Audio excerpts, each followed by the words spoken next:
Климаттын өзгөрүшү менен акыркы жылдарда Баткен облусунун аймагында суу таңкыстыгы жаралып, дыйкандарды түйшүккө салып келүүдө. Абалдан чыгуу максатында айрым дыйкандар мына ушундай суу кампаларды куруп, тамчылатып сугаруу системаларын орнотуп, бүгүнкү күндө ушул дыйканчылыгын улантууда. Андыктан айыл чарба тармагындагы адистер жапырт түрдө мына ушундай суу кампаларды курууну сунуштап жатат. Айбек Элчибеков европалык ыкма менен чакан суу кампаларды курган адис. Анын айтымында геомембрана деп аталган полиэтилен материалы менен төшөлгөн суу кампалар өнүккөн өлкөлөрдө кеңири жайылган. Бул ыкма менен куруу биринчиден бат болот, экинчиден жердин кыртышы бузулбайт. Бул полимер материал геомембрана деп аталат. Мембрананын да түрү көп. Баары бирдей көрүнгөнү менен бирок жана иштөө мөөнөтү ар түрдүү болот. Биз азыркы күндө дыйкандарга сунуш кылган бул Россия Федерациясында өндүрүлгөн продукция. Алар өз учурунда 40 жылга чейин деп гарантия берип атышат, кепилдик.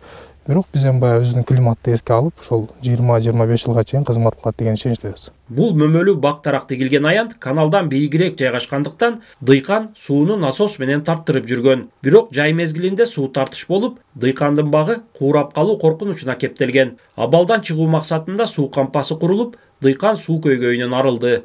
Bunun bizge жақшы жағы суу болбой калган мезгилде дагы бизде уже 2-3 жолу сугарганга мүмкүнчүлүк бар да.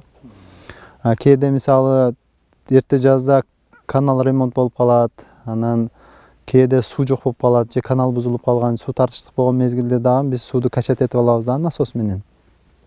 Жок дегенде 3 жолу сугарганга бизде мүмкүнчүлүк бар. Суу чарба тармагындагы инновациялык жол менен көйгөйдү чечкен адистер мындай суу кампаларды куруу менен тамчылатып сугаруу ыкмаларында дыйкандарга сунуштайт. Анткени тамчылатып сугаруу бул учурдун талабы дешет. Кайрадан куруп берген система ушул, жана азыр бассейнда көрдүңүздөр. Бул жерде мына системаны айтып бере турган болсок, бул 2 фильтр турат. Бул ар бир фильтр саатына 50 кубтан суу өткөрүү мүмкүнчүлүгү бар. Бул жерде эмне үчүн 2 турат дегенде, бул система өзүн өзү тазалайт.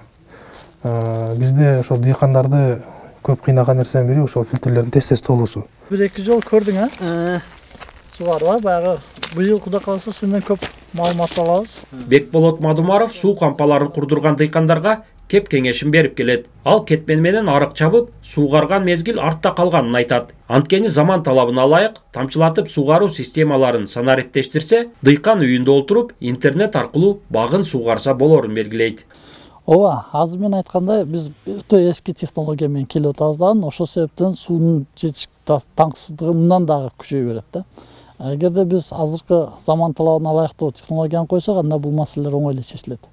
Бирок коюш деген сөз өзү оңой эмес. Бул жерде бир канча ошол кызмат көрсөтүүчү компаниялардын шарттарын оңдош керек. Аларга лизинг системасы, финансылык саясаттарды туура багытта бериш керек. Баткенде жылда суу чарба тармагына мамлекеттин казынасынан миллиондогон каражаттар бөлүнүп, каналдар курулуп, насостор оңдолгону менен суу катышуу мезгилинде эгин аянттарга суу жетпей, дыйкан зыян тартат. Мындан улам баткендик жаш ишкерлер сунуштап жаткан суу кампаларды көбөйтүүгө мамлекет көмөктөшсө, анда суу тартыштыгын бир кыйла жеңилдетүүгө болот. Улан Маккамбаев, Адыл Орозалиев, ЛТР, Баткен облусу.